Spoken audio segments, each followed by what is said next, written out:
Bine v-am găsit, bine v-am regăsit, dragilor din Zodia RAC, oriunde v-ați afla. Iată-ne din nou împreună la o nouă lectură generală, de data aceasta pentru ultima săptămână a lunii august, mai precis perioada cuprinsă între 25 până pe 31 august, așa că toți cei care aveți soarele, luna, Venus, ascendentul sau oricare alt aspect astral important pentru voi din harta voastră natală și care are legătură cu Zodia RAC, atunci această lectură este de asemenea și pentru voi. Nu uitați faptul că este totuși o lectură generală, așa că vă rog să luați decât acele mesaje care vor rezona cu voi, restul lăsați-le să zboare în univers, pentru că sigur sunt pentru alte energii care într-o mai mică sau mai mare măsură au o legătură cu Zodia RAC. Și acum haideți să vedem care este energia voastră în această ultimă săptămână de august, care este energia dragilor mei din RAC sau cu legături importante cu această zodie în perioada 25 până pe 31 august. Să vedem. Da, aici foarte interesant, avem cătușele. Dragilor, se pare că această energie a voastră e una de eliberare, în care vreți să scăpați dintr-o anumită constrângere, dintr-o anumită situație care vă poate constrânge, care nu vă lasă să vă manifestați, care nu vă lasă să fiți liber, ca să zic așa. Poate să fiți liber la propriu sau poate să fiți liber pur și simplu să vă exprimați, să vă spuneți punctul de vedere, să faceți lucrurile așa cum voi vi le doriți. Există un pic de... E ca și cum ceva vă blochează, ceva vă incapacitează să faceți, să luați poate anumite decizii, să faceți anumite lucruri care pentru voi sunt importante. Sau poate vă face să vă simțiți pur și simplu fără putere, fără vlagă. Avem desigur și Zodia Fecioară aici, posibil unii dintre voi care aveți ascendentul, mai ales în Zodia Fecioară, să aibă o influență, și numărul 4. Cifra 4 ne vorbește de stabilitate, de organizare, de faptul că cumva vreți să faceți un anumit lucru, poate ordine în viața voastră, indiferent că este legat de carieră, de bani sau de familie sau de relațiile voastre sentimentale. Cert este că ținta voastră de moment este cumva blocată, este cumva oprită de forțe externe sau de anturaje externe care încearcă cumva să vă oprească, să mergeți către ce v-ați propus voi. Zodia Fecioarei, asta îmi spune că în această săptămână veți acorda mult mai multă atenție la un anumit detaliu care pentru voi este important și eu aș spune că încercați într-un fel sau altul pe cât se poate să eliminați ceea ce nu prea vă este necesar. Este ceva care vă preocupă, este ceva căreia v-ați dedicat foarte mult timp și cumva tocmai de aici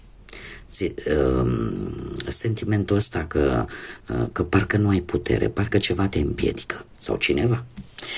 Haideți să vedem ce ne spune și tarotul, ce vine pentru dragii mei din RAC sau cu legături importante cu această zodie în perioada 25 august, 31 august inclusiv.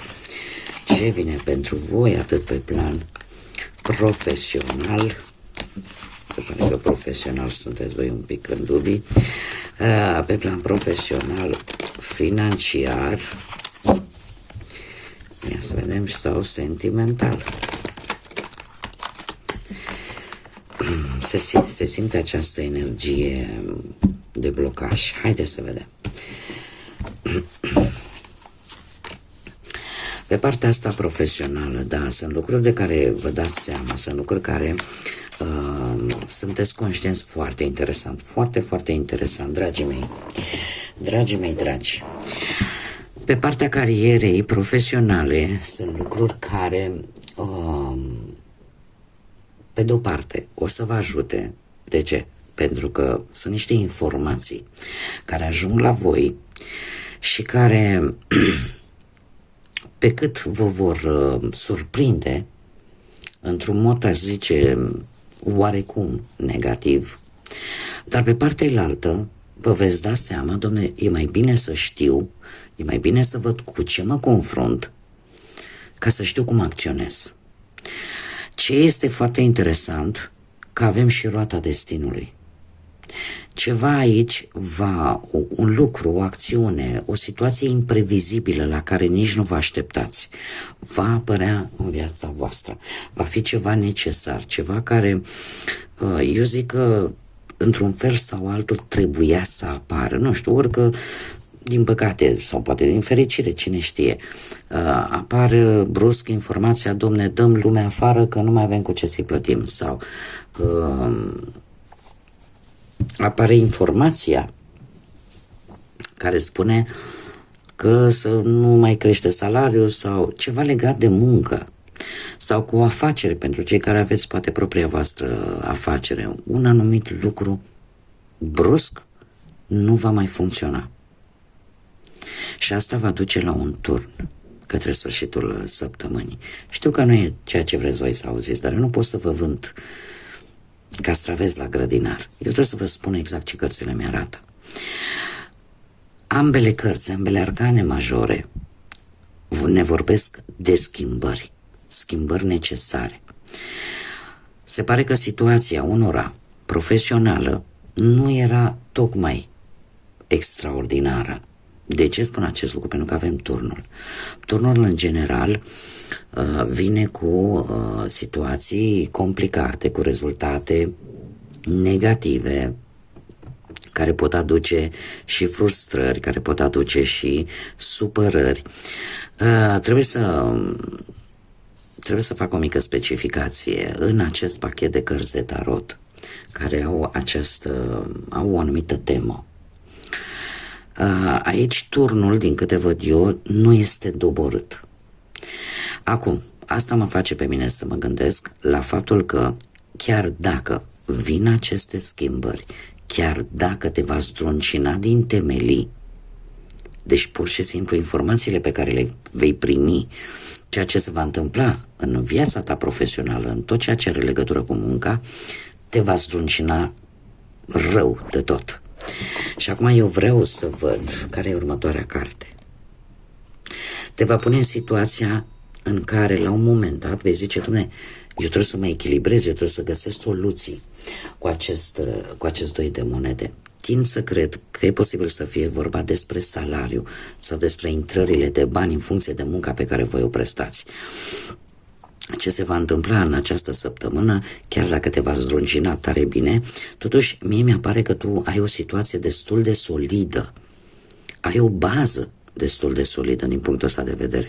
Iar faptul că avem un doi de monede ca și carte următoare după turn, mie asta îmi spune că trebuie să fii cât mai precis, cât mai atent și să apare într-adevăr și este normal, nu? După fiecare cutremur apare, când suntem zdruncinați, încercăm să ne echilibrăm, apare această stare de echilibru. Și nu mă opresc aici, voi mai pune încă una. Dragilor, voi cu acest paș de bâte, mie îmi spune că veți reuși să vă stabilizați. Și că tot acest cutremur, toată această tevatură, toată această furtună care se îndreaptă pe cariera voastră profesională nu va face altceva decât să aducă schimbări. Schimbări care, chiar dacă nu vă vine să credeți, sunt schimbări totuși favorabile pentru voi. De multe ori, știți cum e? Că de multe ori e necesar să trecem printr-o furtună ca să realizăm de fapt cum să ne protejăm de ea. Dacă, nu știu, să vă dau un exemplu, chiar dacă știu că o să mă lungesc un pic, atâta timp, de exemplu, când nu știm, să zicem, dau un exemplu tâmpit acum, ca să mă fac cât mai înțeleasă, trăim o viață întreagă în deșert, unde nu dăm de apă și ne aruncă cineva într-un lac. Care sunt șansele să știi să nosi după ce ai trăit o perioadă destul de lungă într-un loc în care nu există apă decât abia dacă ai de băut? Da? Ei, se întâmplă lucruri grele, greu de suportat, dar ele vin pentru ca tu să te poți adapta în continuare, să te poți adapta la schimbările care vor veni. Mie cărțile cel puțin mi-arată că după toată această nebunie și după toată această stare de destul de mult stres pe partea asta profesională, totuși vin schimbări favorabile pentru voi. Nu știu dacă zodiile de foc au vreo legătură cu acest aspect al muncii, berbec, leu sau săgetător, pentru că aici mi-apare posibil noi începuturi alături de sau ajutați sau alături de cineva care are legătură cu aceste zodii. Poate că vor apărea ori un job, ori un interviu cu rezultat pozitiv, dar îți apare stabilitate, chiar dacă nu în această săptămână, în următoarea perioadă. Mergem mai departe, pe partea banilor. Pe partea banilor e posibil să fi cheltuit ceva bănuți pentru un sejur, o vacanță, o mini-vacanță, cu prietenii. Hei, totuși, mie asta mi-arată totuși cărțile pe partea asta banilor că cumva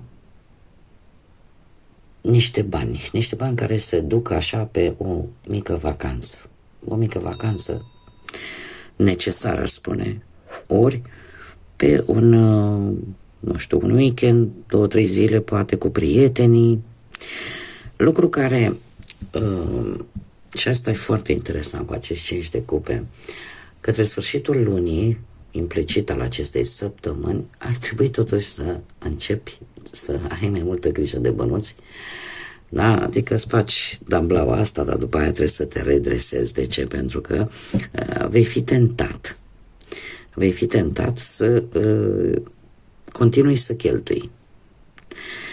Și știți cum e, că paza bună păzește primejdierea, pentru că nu știu, mai ales la cei care sunteți interesați de lucrurile astea care se vând pe internet și care de obicei se mai dă și pe la televizor pentru tot felul de aparate, de tot felul de lucruri de-astea minune.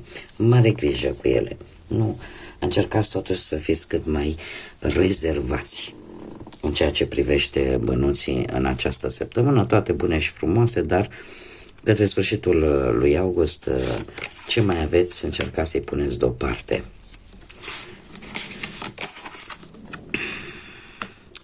Mergem mai departe, haideți să vedem, pe plan sentimental.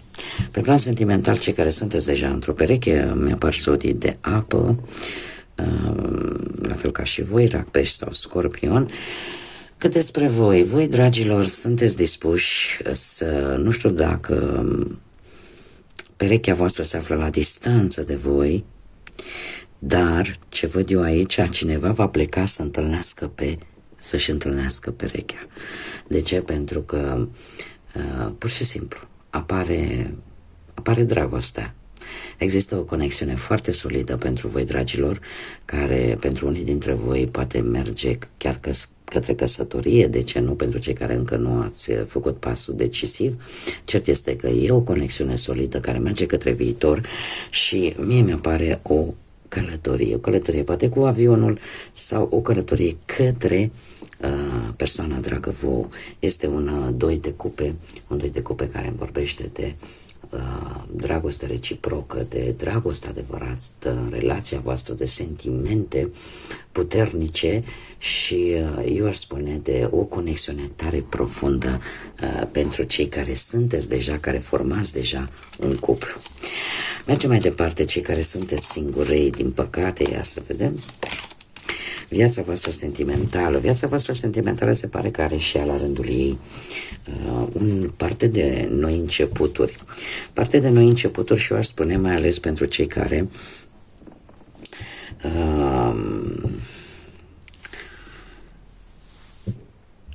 există posibilitatea încă de la începutul săptămânii probabil să apară cineva care să vrea o reînnoire a relației cu voi, cineva cu care voi poate ați mai fost într-o relație sau cineva cu care ați mai avut de-a face. De ce spun acest lucru? Pentru că voi nu o să fiți atât de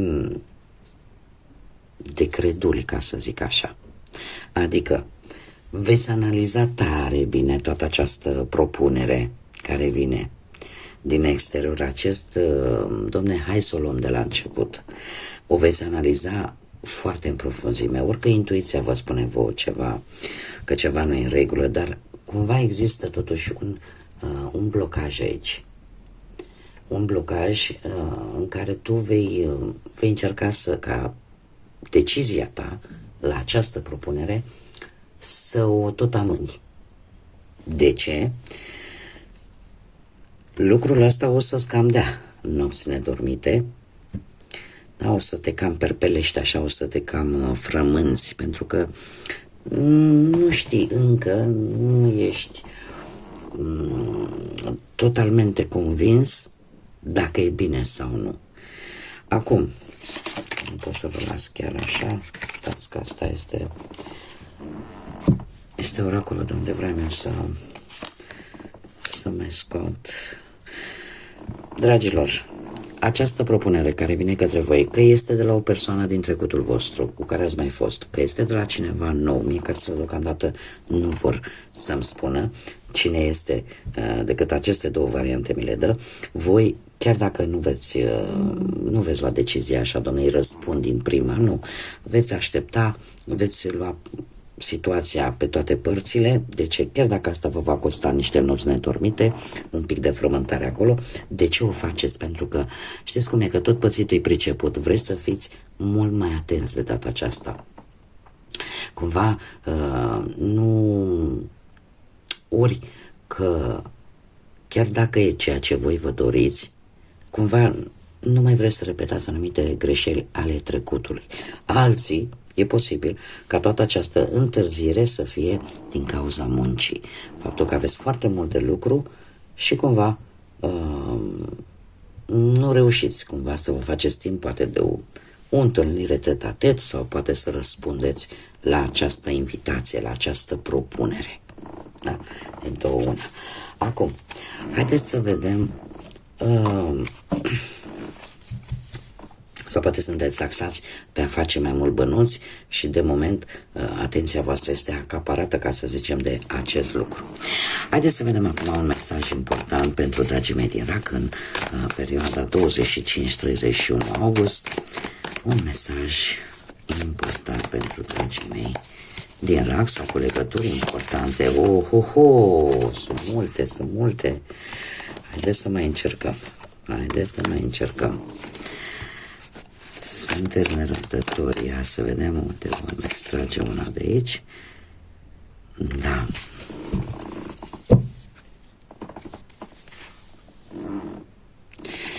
Dragilor, acest mesaj îmi vorbește câmpia momentelor, da?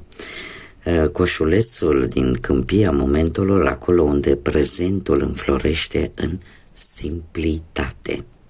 În simplitatea momentului prezent, al acestui moment. Este de fapt un îndemn de a vă bucura mai mult, poate de micile momente simple pe care poate că totodată nu le luăm în calcul, dar care ne fac viața un pic mai frumoasă. Poate că uneori chiar le place poate vă liniștiți, să vă dă o stare bună, o stare mult mai ridicată, o vibrație mult mai bună. Dacă, nu știu, poate sunteți în mijlocul naturii sau într-un câmp, de ce nu?